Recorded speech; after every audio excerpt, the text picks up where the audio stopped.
Hello, friends. Today I want to read from a book by Professor Derek Massarella. Uh, I've never met him. To be perfectly honest, I'm not sure if he's still with us or not. I did find something about him on the internet, which I will share with you. Let's see where it is. Yeah, here. Uh, okay, so he gave a lecture in 2013 to the Japan Society, uh, actually at SOAS. The East India Company, Japan and the Globalizing World, Derek Massarella, reviewed by Timon Screech. Um, and there he is. Now, I know he is or was a professor of Chuo University in Tokyo, and that he has a PhD from York University. And I know that he's one of the foremost scholars of the English factory and the East India Company and so on. The English factory at Hirado from 1613 to 1623. All right, so let me just show you the book, which is his most influential, one should say seminal work, A World Elsewhere, Europe's Encounter with Japan in the 16th and 17th centuries. Very fascinating book, tremendous amount of research and detail in it, quite fascinating and quite wonderful. First published in 1990 by Yale University Press. I don't think there's been a second edition or anything, and but anyway, if you can get hold of a copy of this, I did recently. You can probably just see it in this tiny window here. That's my copy. I got a second-hand copy, and I'm very pleased to have done so.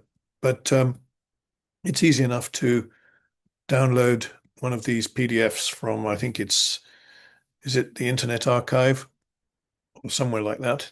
On the net, you can find it quite easily. So today, I'd like to focus on Chapter 2, Part 3, William Adams and the Dutch in Japan. So that's quite easy to get to. We're on page 3 at the moment, as you can see, but it starts at page 71. So if we just input 71 there, we go directly to that page where William Adams, the part 3 of that chapter, it starts. There you are. All pretty easy, really. Oops, gone to the next page. Okay, so I shall start reading now. William Adams and the Dutch in Japan. William Adams is usually accredited with being the first Englishman to reach Japan. More accurately, he was the first recorded Englishman to arrive there. It is possible that other Britons preceded him. Portuguese ships, like those of other European maritime nations at this time, had international crews. For example, a Scots pilot in Portuguese service in the East Indies in the early 1540s may have sailed as far as the Ryukyu Kingdom. That's Okinawa. Ryukyu. As with the French Foreign Legion in modern times, country of origin and personal belief mattered less than a willingness to serve. Adams's story has been recounted numerous times, both as fact and fiction, and has even been made into a television miniseries. Most recently, the FX series. But his life was neither unique nor his position in Japan quite as influential as he himself liked to suggest, or as others have subsequently made out. Adams was born in 1564 at Gillingham in Kent. That's endnote number 66. I shan't go to the endnotes. I'll take them as read in this case. He had at least one brother, and from the age of 12 until 24, served as an apprentice to the shipbuilder Nicholas Diggins at the Limehouse. At the Limehouse. Oh, sorry. Did I miss a line? At the Limehouse on the Thames. Okay. At Limehouse, I would have thought it would be, but there we are. What do I know? Um, so there's a question here whether he was apprenticed as a shipwright or as a pilot. But he clearly learnt both things, both skills. Um, anyway, let's move on. Diggins was a first-rate shipwright and later undertook a lot of repair work for ships of the East India Company. He was also a luminary in the local parish of Stepney, where Adams was married in August 1589 to Mary Hinn. I suppose that's Hinn, not Hine. The fact that he served an apprenticeship and with a man of Diggins's stature suggests that Adams came from a fairly comfortable social background. Adams completed his apprenticeship on turning 24, the normal practice as stipulated in the Statute of Artificers of 1563, which regulated apprenticeship at around the time of the Spanish Armada, and he participated in the action against the Spanish, possibly as master of the Richard Duffield, a small supply ship of 120 tons.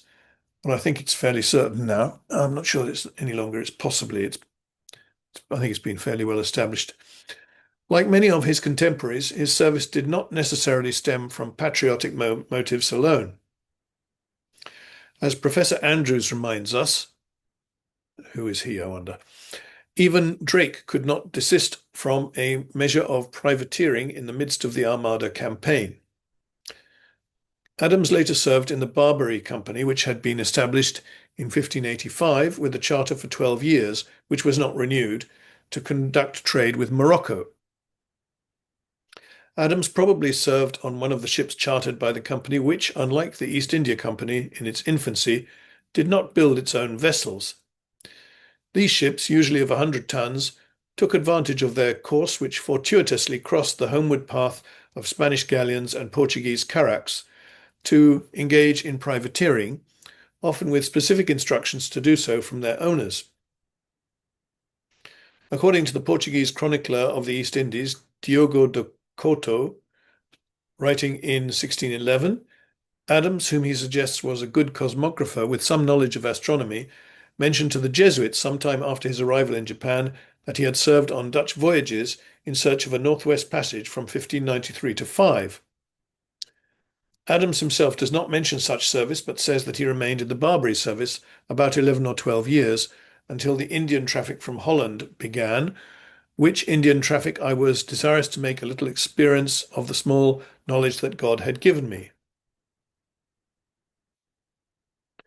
His entry into the service of a Rotterdam Voorcompagnie voyage came through Hans Breurs, who traded with Morocco. The Dutch were keen to take advantage of superior English maritime skills at this time. The distinguished navigator John Davis sailed with Cornelis de Houtman's second fleet round the Cape to Achin in 1598, and Adams was not the only Englishman to join the Rotterdam Company's voyage. That's one of the things that one has to get used to with this research is names of unfamiliar places like Achin suddenly crop up. So you have to find it on a map later. And speaking of a map, I actually have got a map which I can show you from this book. There are no illustrations in the book, but there is one very good map. Some 13 other Englishmen, including Adams's brother Thomas, 30 English musicians, and a Scot went along as well. The voyage, commanded by Jacques Mahu, was yet another attempt to repeat Drake's success by sailing through the Straits of Magellan and attacking Spanish settlements in South America before setting off across the Pacific for the East Indies. So Magellan was the first to circumnavigate the world, although he actually was killed during the voyage, I think. The ship managed to complete the circumnavigation, and so the Straits of Magellan at the south end of Chile are named after him, and Drake was the second who managed to do it. And well, yeah, there's another thing talking about when did he do it? Yes, when did he do it? It was I think 1577 to 80 was Drake's circumnavigation. Anyway, let's move on to the next page. The 5 ships comprising the voyage, the Hoop, 250 tons and 130 men, the Admiral's flagship, the Geloof, 160 tons and 109 men, the Liefde, that's Charity, 150 tons and 110 men, the Trouw, 110 tons and 86 men, and the Blijde Boodschap, Good Tidings, 75 tons and 56 men, left Rotterdam on the 27th of June, 1598. NS, that's New Style, so that's the Gregorian calendar, not the Julian calendar, which is Old Style, under the command of Jacques Mahut. Adams was pilot of the Hope, but he later transferred to the Liefde under the command of the Vice Admiral Simon de Cortes, who died on the voyage. One of his shipmates on the Hope was the gunner Dirk Gerritz, the veteran of Japan. Their course took them down the Barbary and Guinea coasts, where in December, on the island of Annobon, they attacked a Portuguese settlement after being refused permission to land to take care for their sick. Take care for? Take care of. Okay, well, anyway. The Portuguese fled into the interior of the island, and the Dutch crew were able to disembark and refresh themselves with plentiful supplies of fruit. On the 2nd of January 1599, the ships set out across the Atlantic to Brazil, which they reached on 22nd of January and edged down towards the Straits of Magellan, that is, where they arrived on the 6th of April. These proved impassable because of the onset of winter, necessitating a forced rest until the following September. During this time, many men died as food stocks became depleted. On the 3rd of September, the ships finally passed through the straits with the intention of sailing up the western coast of South America and raiding the territories claimed by the Spanish and planting the Dutch flag.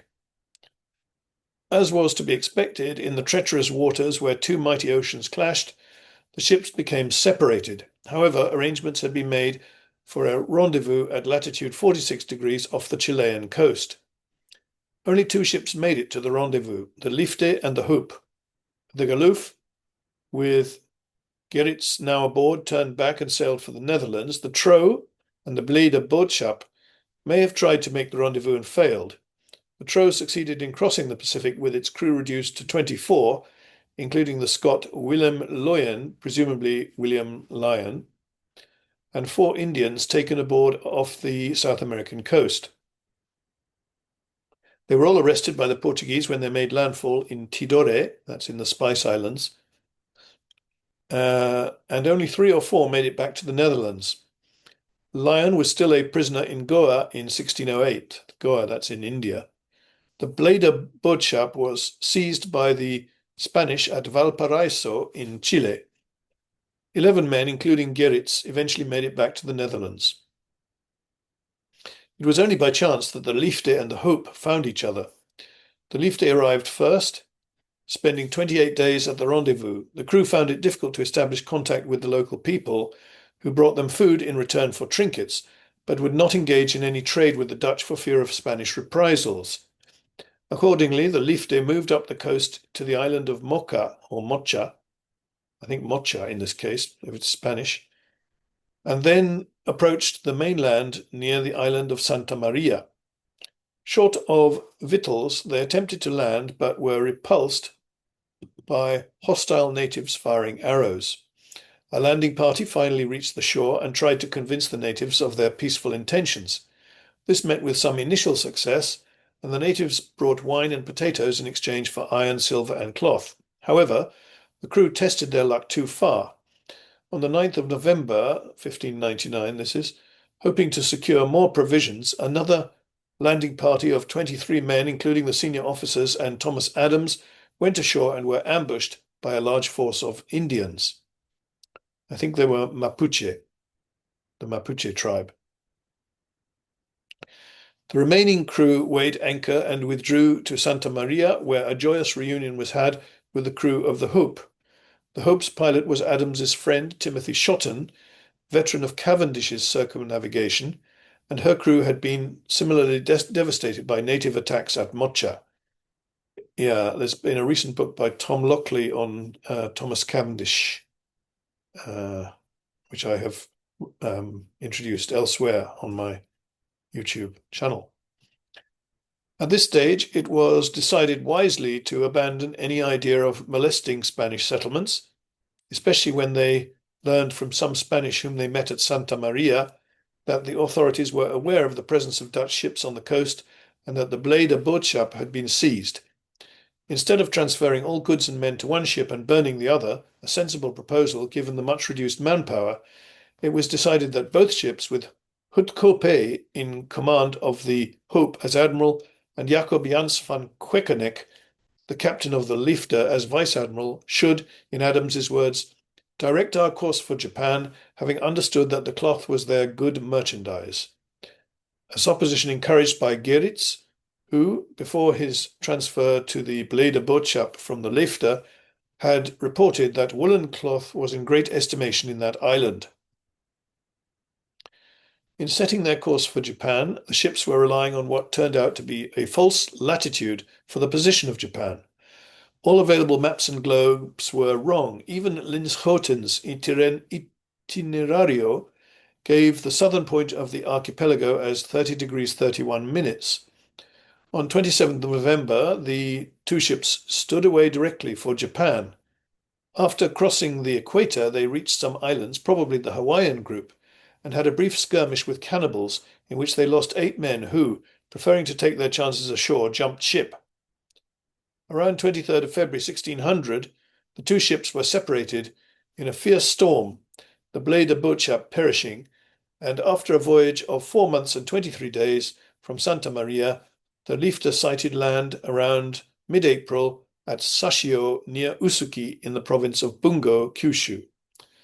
Well, I don't know whether it was called something slightly different or pronounced slightly differently before, but it is now Sashiu. I was there earlier this week. I went down there to have a look at the island Kuroshima, where they landed in Sashiu. The thing about Sashiu is it's made of 3 Japanese characters, and the third one can either be pronounced U or O. So there we are. During the arduous and debilitating voyage, the crew had been further whittled down to 24 or 25 survivors, many having been wiped out by disease contracted on the Trans-Pacific crossing. Only about 6 were able to stand on their feet. The rest, including the captain, were sick or exhausted, and another 6 soon died. Nevertheless, the first non-Iberian vessels had reached Japan, so neither Portuguese nor Spanish, non-Iberian.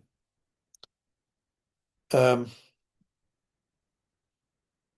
the records of the Matsura family, the lords of Hirado,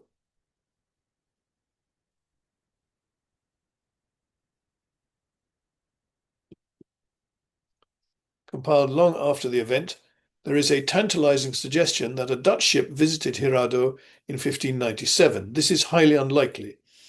The most plausible explanation is that the ship was Portuguese. There was no Japan voyage from Macau in that year, that's next to Hong Kong, but a Macau junk owned by Francisco de Gouveia made an unofficial voyage, possibly with the approval of the Macau authorities.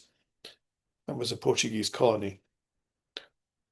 All that is known about this voyage is that it left Nagasaki to return to Macau early in 1598. It is possible that de Gouveia's junk called first at Hirado before proceeding to Nagasaki. Japanese sources refer to Franz Governados, presumably a garbled version of de Gouveia, and one Hector Cars, who could have been a Hollander in Portuguese service like Geritz and others before. The arrival of the Liefde, a seemingly innocuous event, was to have important repercussions on Japan's foreign relations and the conduct of its foreign trade. But this was not apparent at the time. At first, the survivors were treated well by the daimyo, who must have believed that good fortune had blown a nao to his shores. That's a carack in English. It's a Portuguese ship, trading ship. The men were given a house to rest in. The arrival of the Liefde quickly became known to the Portuguese. 2 Jesuits who lived nearby had gone to the distressed ship's help when it first appeared, but quickly turned back when they recognized that it was Dutch. They reported the news to their colleagues at Nagasaki, who informed the Daikan, the Nagasaki deputy, that the new arrivals were Lutheran pirates. While the epithet Lutheran, if it really was employed, would have meant nothing to the Daikan and his officials, the description of the new arrivals as pirates would have registered, and he went himself to Bungo, where he ordered that the ships be brought into port and an inventory made of its goods.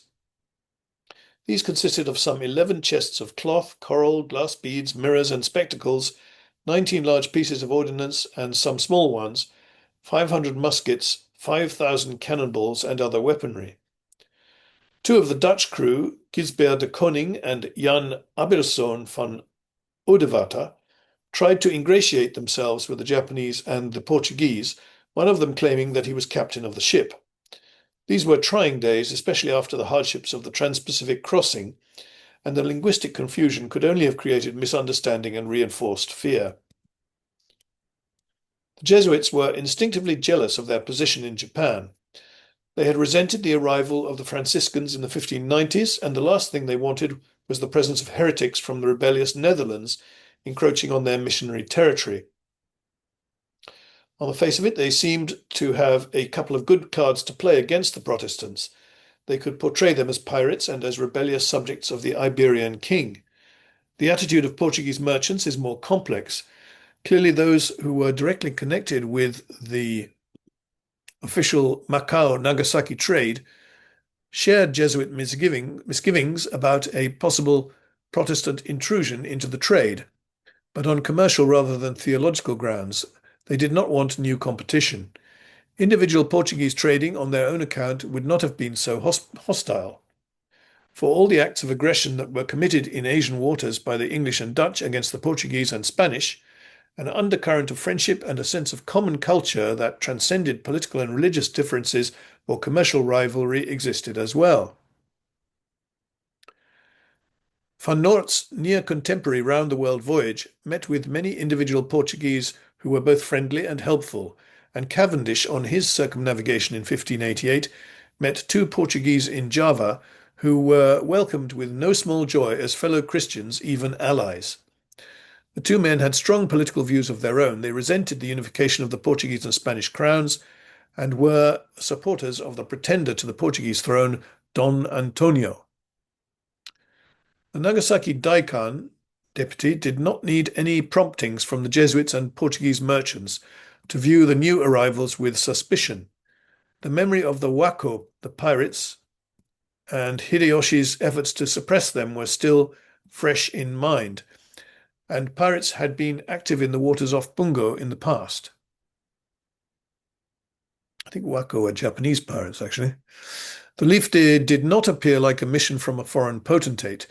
The circumstances of its arrival were unorthodox, its cargo small and unconventional, compared with what the Nanbanjin, or southern barbarians, as the first Europeans in Japan were styled, usually brought, and it was well armed, and its cargo included a lot of weaponry. The problem of how to deal with the newcomers was referred to higher authority. At this time, the interim government that had been established by Hideyoshi before his death in 1598. That's Toyotomi Hideyoshi. This consisted of the Gotairo, or five elders, among whom Tokugawa Ieyasu was the pivotal figure. Almost 1 month after the arrival of the Liefde, Adams, the fittest of the senior crew members, was transported to Osaka, accompanied by an impressive escort, and found himself before Ieyasu. He was interrogated and placed in detention. However, it was not a naive curiosity which prompted Ieyasu's questions. The Liefde had arrived in a Japan quite different from that which the first Portuguese had encountered when they were blown onto Tanegashima Island in 1543. In 1600, Japan was in a transition from Sengoku warfare to the strong, united, and stable polity whose foundations Hideyoshi had laid in the later 16th century. The stewardship of this polity was to fall into hands different from those Hideyoshi had envisaged, the Tokugawa, who re-established the shogunate in their own line and survived in power until 1867, when they themselves were swept aside by forces they could no longer control. The so-called Bakumatsu, the end of the shogunate. in which Ernest Sato was a witness, of which he was a witness. Hideyoshi, a parvenu, had sought to buttress his position by gathering to himself and his family tokens of legitimacy, especially titles conferred by the imperial court. The court was forthcoming in granting such titles to the Toyotomi, as it had been to Nobunaga before, that's Oda Nobunaga, hoping thereby to regain lost prestige and political influence for the nobility. In 1585, Hideyoshi was promoted to the post of Kampaku, or imperial regent, and in 1591, when his then heir, his nephew Hidetsugu, who was later ordered into exile in 1595 and then forced to commit suicide, was elected to this post, Hideyoshi became Taiko, retired imperial regent, the title by which he is best remembered. Taiko-sama. He made conspicuous displays of his power, rebuilding the capital in which he located his Kyoto headquarters, the Jurakute, or Residence of Gathered Peace, which he had demolished after Hidetsugi's death, the construction projects reported in European accounts. In 1591, he surrounded the city with a wall. Some historians have explained the grandiose projects of his last years: the brutal deaths of Hidetsugu and the tea-master Sen no Rikyu, the crucifixion of the Franciscans and Japanese Christians in 1597, and the activist foreign policy which sought to impose tributary status on the Philippines, and the folie de grandeur of the invasion of China through Korea as signs of madness. Questions of definition aside, this can never be settled conclusively, and like all such explanations is at best an oversimplification. Hideyoshi was a great warrior and a great statesman, not only restoring order, but pursuing policies which ensured that his achievements, even if fragile during his lifetime, would outlast him. Commenting on his death, a Spanish observer in Manila, where the customary conquistador self-confidence was put on the defensive by anxiety about Hideyoshi's aggressive posturing in foreign affairs, wrote that with the death of the Lord of Japon, the state of some affairs may be changed, but not the government, for this, they say, is well conducted. This was a shrewd assessment. Hideyoshi's justification for appointing his young son Hideyori, born in 1593, as his successor was rooted in the firm belief that bonds of obligation tying lord and vassal proved most enduring, and he pinned his hopes for a peaceful transition on the 5 elders, all sworn to uphold the settlement. But a peaceful transition was not forthcoming. The regents were divided over adherence to the testament, and their support for Hideyori was not unanimous. These divisions were reflected among the regional daimyo. The challenge to the settlement was led by the most powerful of the regents, Tokugawa Ieyasu. Conspiracies were hatched and tensions mounted, leading to an open war and the decisive Battle of Sekigahara in October 1600, in which the Tokugawa and their supporters were victorious. As Adams stood before Ieyasu in Osaka in May 1600, he was totally unaware of these larger issues. Ieyasu too had other concerns, particularly the intrigues of his fellow regent Uesugi Kagekatsu. Nevertheless, while questioning Adams, Ieyasu was keen to find out where the leaflet had come from, why it had come to Japan, and even about the European balance of power. Unfortunately, only Adams's retrospective account of this meeting exists, but the discussions with Adams were the first occasion on which the Japanese were able to hear about Protestant Europe at any length, about the profound religious and ideological differences dividing the continent, and the open warfare that existed among the European powers.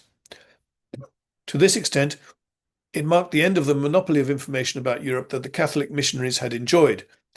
The Jesuits and mendicants, the Franciscans, may have had their differences over how best to further missionary work in Japan, but all parties had realized the importance of providing the Japanese with a picture of a Christendom that was in all essentials united and Catholic.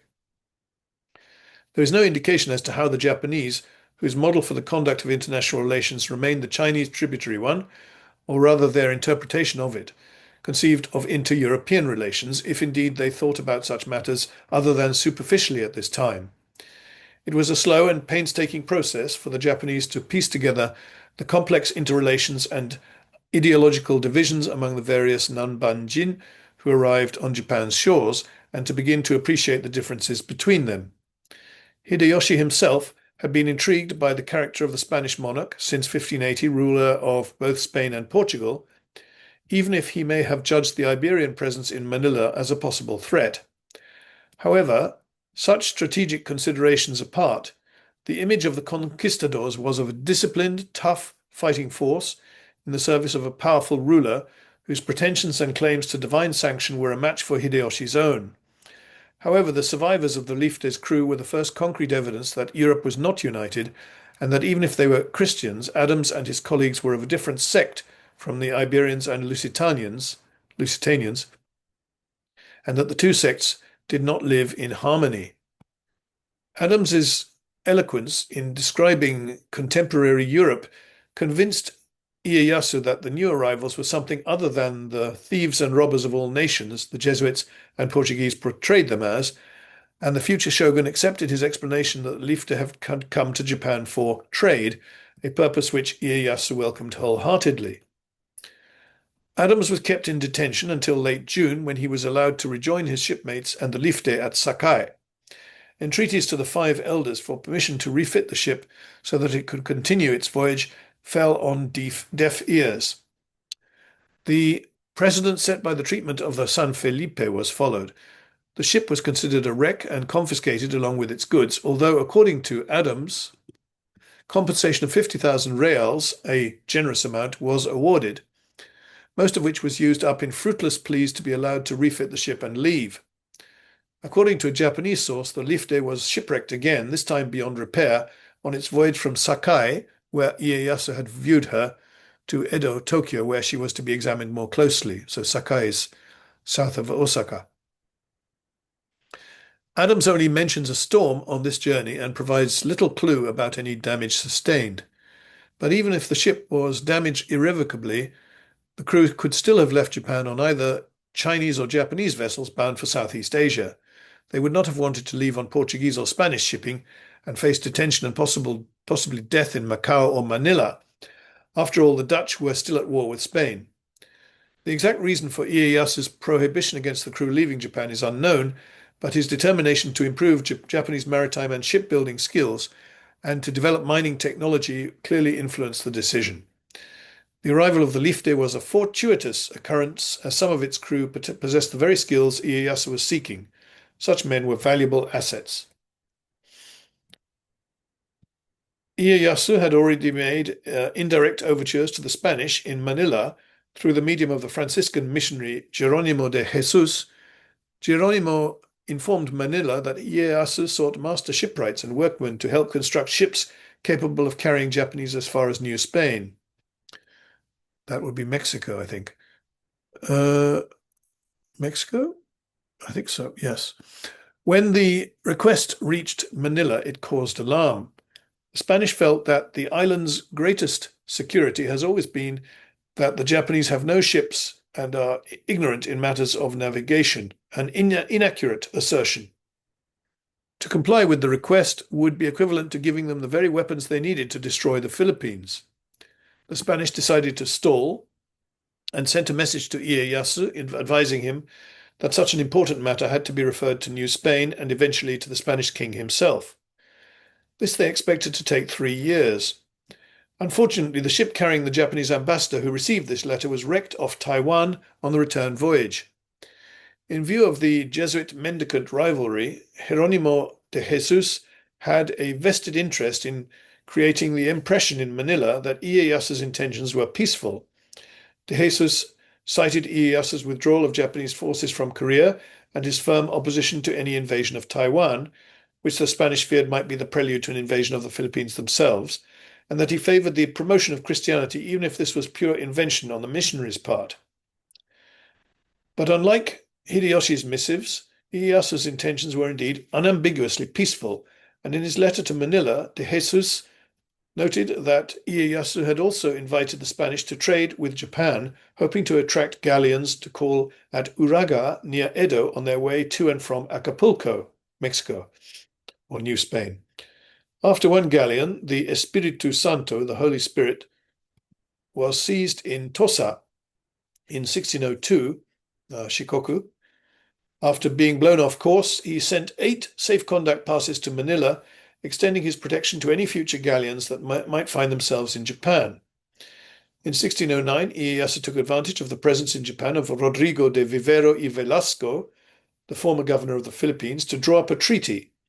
De Vivero was en route to New Spain to become interim governor there when his ship, the 1,000-ton San Francisco, had been wrecked on the coast of Chiba Prefecture, as we know it now, and was himself in favor of improved relations with Japan.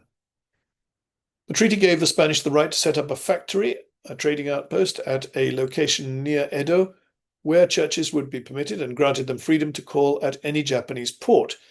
In return, the Spanish were to send 100 or 200 mining experts from New Spain to teach the Japanese about the latest mining techniques and receive a share of any increased output. Ieyasu also mentioned the possibility of an official embassy to the Spanish court. However, Hispano-Japanese relations did not take off, nor in any way fulfill the bright hopes of the treaty. The miners never came from New Spain, no loss to the Japanese, who managed to exploit fully their natural resources without Spanish assistance, and trade between Japan and the Iberian Empire was minimal. The Spanish were unable to shake off the suspicion that their activities in East Asia were expansionist, and relations between Spain and Japan, such as they were broken off by the shogunate in 1624. De Vivero at least was able to leave Japan on a vessel of 120 tons, one of 2 ships whose construction Adams had supervised. Yes, Adams built one ship of 80 tons and then another of 120 on the request of Ieyasu. For 3 of the Liefde's crew at least, Adams, Jan Joostens Lodenstein, and Melchior van Zandvoort, the Liefde's purser, life in Japan provided new opportunities which they grasped eagerly. Adams and Joosten were both treated as informal advisors, of whom there were a number, to Ieyasu. They gave advice about foreign countries, and in Adams' case, instruction in geometry and mathematics, although this almost certainly had the character of a cultural or recreational pastime rather than of a formal educational pursuit for Ieyasu. The 2 were made hatamoto, bannermen, and granted small estates. Adams's, which he described as like a lordship in England, with 80 or 90 husbandmen at Hemi on the Mura Peninsula near Edo, was valued at 150 or 250 koku of rice. That was how they valued estates in those days in Japan. Richard Cox, who visited the estate in September 1616, said that it included over 100 farms and households, and that Adams hath the power of life and death over them, they being his slaves, and he absolute authorities over them, as any Tono lord in Japan hath over his vassals. Joosten's estate at Nagasaki was smaller, approximately 100 koku. Both men had houses in Edo, areas which still bear their familiar names in Japan. Adams, Anjin, in Anjimachi, pilot area, now Anjin-cho. Joosten in Yaesu-gashi, now Yaesu, near Tokyo Station. Adams, Joostens, and van Zandvoort became involved in Japan's flourishing direct trade with Southeast Asia and its coastal sea trade. Adams also took a Japanese consort by whom he had 2 children, and later kept a mistress at Hirado by whom he had another child. In Adams' words, God hath provided for me after my great misery. Life in Japan worked out for the best. Yeah, interesting. He uses the word consort, so he doesn't go as far as talking about bigamy. Others have said that Adams had 2 wives. There are few references to the lives of the survivors in Japan. In 1605, Adams declined an offer from a Jesuit, possibly João Rodrigues Tsusu, the interpreter, another of Ieyasu's informal advisors, of a safe conduct from Nagasaki for Adams and the other Liefde crew if they left Japan. Adams and the Jesuit engaged in an impromptu theological exchange, and Adams, described as an obstinate heretic, cited scripture erroneously, according to the Jesuit, to justify his case. He rejected the offer on the grounds that Ieyasu had refused to grant them permission to leave, although this was no longer the case, at least for some of the Liefde's former crew. Adams did not trust the value of such a safe conduct. The incident is an indication of how unwelcome the small Protestant presence was to the missionaries. Adams's fear for his safety at Manila makes it unlikely that he ventured there in 1608 on a mission on behalf of Ieyasu. News of the arrival of a Dutch vessel in Japan did not take long to reach Europe. It was brought back by Oliver van Noort, who had left Rotterdam some 3 months after the Mahu expedition. Van Noort's voyage, in which Englishmen also participated, encountered similar problems as Mahu's in passing through the Straits of Magellan, where one of the 3 surviving ships got lost. 2 ships crossed the Pacific and challenged the Spanish in Philippine waters before sailing on to Borneo. One ship, the Endracht, was lost in the fight, and the survivors were garroted by the Spanish. Oh, gosh. Near the Borneo coast, on the 3rd of January 1601, New Style, Van Noort's ship met with a Japanese vessel bound for Manila, which had been blown off course. He had already encountered another Japanese vessel near Manila the previous December, from whose master, with whom he got on well, he acquired useful general information about Japan and intelligence about Portuguese trade there. The pilot, a Portuguese, Emmanuel Luis, had previously lived and worked in Malacca and Macau. He told Van Noort about the arrival of a Dutch ship of around 250 tons with 14 survivors in Japan, which led Van Noort to assume that it was Mahu's Hope. Van Noort issued the junk with a safe conduct pass made out in the name of the Prince of Orange and urged Luis to assist the Dutchman on his return to Japan. Van Noort continued his voyage via Java and round the Cape, arriving home in August 1601, thereby completing the first Dutch circumnavigation. An extract of Van Noort's account was published in September 1601, mentioning the presence of men from Mahu's ships in Japan, and the full account of the voyage was published the following year in Rotterdam, with subsequent editions in other languages. After Van Noort's return, details of his voyage would have filtered back to England, possibly giving rise to expectations that the survivors might include the Hope's pilot Adams. News of the Dutch presence in the East Indies soon reached Japan, conveyed either by Japanese vessels trading in Southeast Asia or by the Portuguese.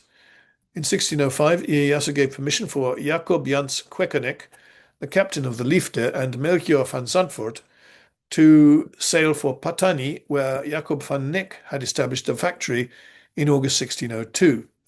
They carried an offer of generous trading privileges from Ieyasu to the Dutch.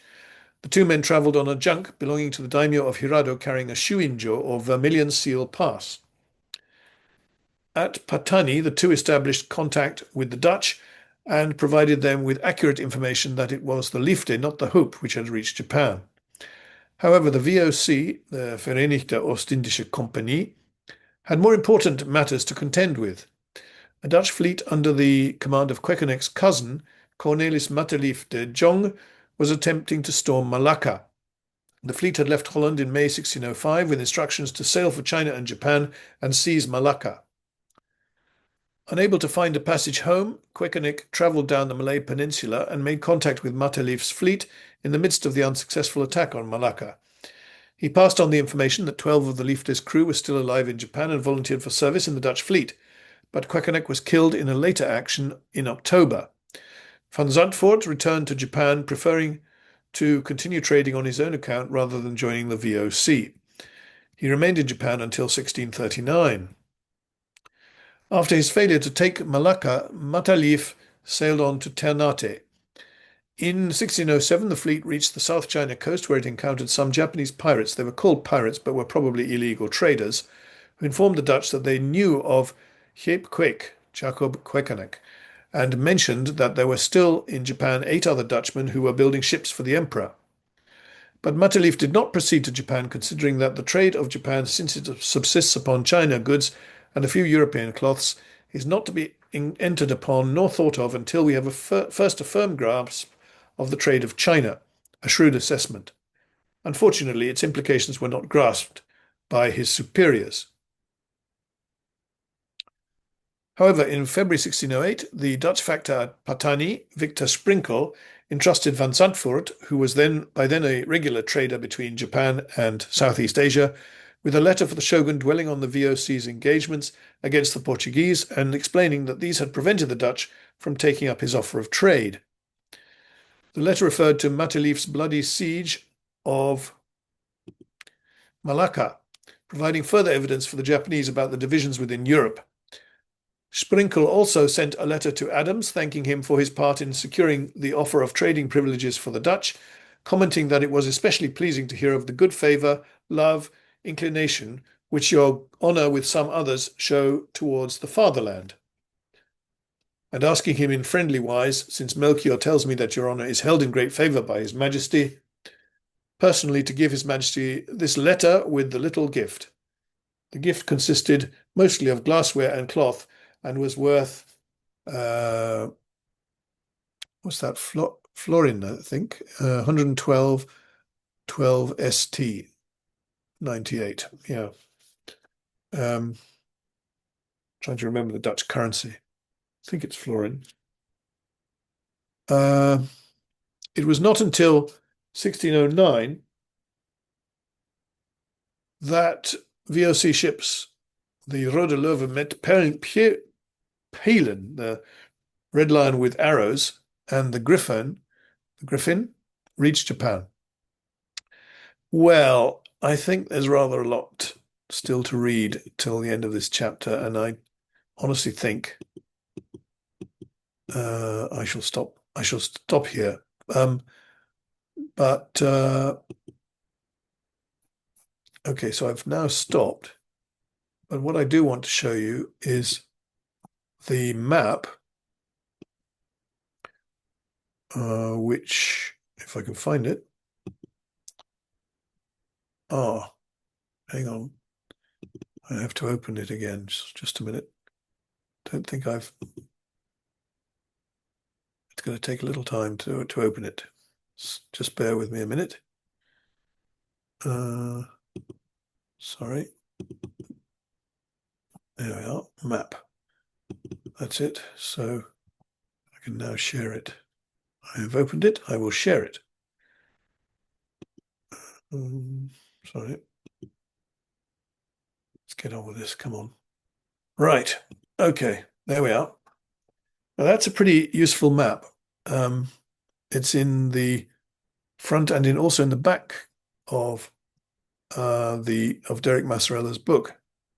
And if we just zoom in a bit, you can see, you've got all kinds of places mentioned. Goa there, the Portuguese settlement there on the western coast of India, and Surat. And over here, we've got the Spice Islands. We've got Moluccas, which are the Spice Islands, with Ternate and Tidore, Banda Island, and so on. Spice Islands so called because that's where you could get nutmeg, cloves, and one other spice, which I forget. Then you've got that's Ryukyu is the Okinawa chain. Now it's a separate prefecture in Japan. We've got Taiwan, we've got Macau, which was mentioned, Manila, which is mentioned what I just read. What else? Ayutthaya there was a Japanese settlement there in Siam, now Thailand. I think Patani was also mentioned. Tanegashima was certainly mentioned, and that's where the Portuguese arrived in Japan first, around I think 1520. We've got Osaka and Edo, Kyoto. We've got Hirado there, and Nagasaki. Okay, so this is a very full map, and very useful because, as I said, there are lots of names that crop up, and you think, well, where's that? There was, yes, Achin cropped up, didn't it? And now that is Aceh, which is probably quite well known thanks to the tsunami which occurred more than 10 years ago now, I think. When was it? It also reached Sri Lanka. All right. I think I'll stop that share now. I hope you enjoyed that. I hope you got something out of it. And Professor Massarella is one of the great scholars of this area. Early relations between Europe and Japan. Okay, thank you very much, and I will see you again in due course.